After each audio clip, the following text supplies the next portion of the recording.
ദൈവത്തിന് നന്ദി പറയാം. ദൈവത്തിന് സ്തോത്രം. മോശയെ പോലൊരു മനുഷ്യന് പാപബോധം തോന്നുക എന്നുള്ളത് അല്പ അസംഭവ്യമായ കാര്യമാണ്. ആരാണ് മോശ? മോശ ആരാന്ന് 3 കാര്യങ്ങൾ പറയുമ്പോൾ നിങ്ങൾക്ക് പിടികിട്ടും.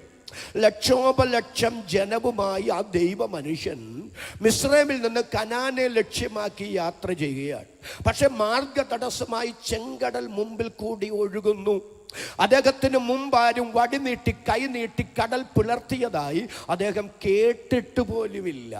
പക്ഷെ ആ ദൈവ മനുഷ്യൻ വടി നീട്ടിയപ്പോ കൈ നീട്ടിയപ്പോ കടൽ 2ആയി പിളർന്നു മാറി. എങ്ങനെ കടൽ പിൻവാങ്ങിയത്?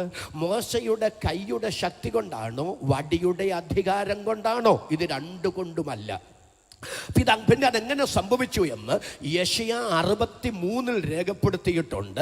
മോശ തൻ്റെ ബലഹീന കരം ആ കടലിനു മീതെ നീട്ടിപ്പിടിച്ചപ്പോൾ മറ്റൊരു കരം ആ കരത്തിനു മുകളിൽ വന്നു നിന്നു. ഏതു കരം? ആകാശത്തെ വിരിച്ച, ഭൂമിക്ക് അടിസ്ഥാനമിട്ട, തൻ്റെ ഭക്തനോട് മുൻപോട്ട് പോകാൻ പറഞ്ഞ മഹാദൈവത്തിൻ്റെ കരം ആ ബലഹീന കരത്തിനു മുമ്പിൽ വന്നു നിന്നപ്പോൾ ചെങ്കടൽ 2ആയി പിരിഞ്ഞു മാറി. അതുകൊണ്ട് ആ സങ്കീർത്തനക്കാരൻ ഇങ്ങനെ പറയുന്നത്, സമുദ്രം കണ്ടോടിയെന്ന്. സമുദ്രം എന്ത് കണ്ടിട്ടാ ഓടിയത്? മോശയുടെ കൈ കണ്ടിട്ടല്ല, മോശയുടെ വടി കണ്ടിട്ടുമല്ല. പക്ഷേ ആ കരത്തിനു മുകളിൽ മറ്റൊരു കരം വന്നു പതിക്കുന്നത് സമുദ്രം കണ്ട ഓടിയെങ്കിൽ ഇന്ന് രാത്രി ഞാൻ ആത്മനിറവിൽ ഈ യോഗത്തിൽ വചനത്തിന്റെ ദൂത് വിളിച്ചു പറയുകയാണ്. നിന്റെ നിയോഗത്തിനെതിരെ, തന്റെ മിനിസ്ട്രിക്കെതിരെ, ദൈവം തന്ന ദർശനത്തിനെതിരെ ഈ രാത്രി തടസ്സമായി നിൽക്കുന്ന ശക്തികൾ എത്ര പ്രബലമെങ്കിലും ദൈവത്തിന് സ്തോത്രം, പരിശുദ്ധാത്മാവ് ഇന്ന് രാത്രി ചിലരോട് അതിശക്തമായി വിളിച്ചു പറയുന്നു.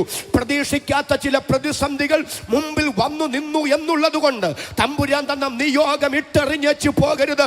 ദൈവം തന്ന നിയോഗത്തിൽ പിടിച്ചു നിന്നുകൊള്ളുക. നിന്റെ നിയോഗത്തിനെതിരെ ചലിക്കുന്ന പ്രതിസന്ധികളിൽ സർവശക്തന്റെ ഇടപെടൽ ഉണ്ടാകുമെന്ന് ഇന്ന് രാത്രി ആത്മാ ഉറപ്പു തരുമ്പോൾ അതരം തുറന്ന് ആമേൻ പറയാൻ എത്ര പേർക്ക് മനസ്സുണ്ട്? അവർക്കായി ഞാൻ ദൈവത്തെ സ്തുതിക്കുന്നു. യേശു ക്രിസ്തുവിന്റെ നാമത്തിൽ അതങ്ങനെ സംഭവിക്കട്ടെ. രാത്രി പരിശുദ്ധാത്മാവ്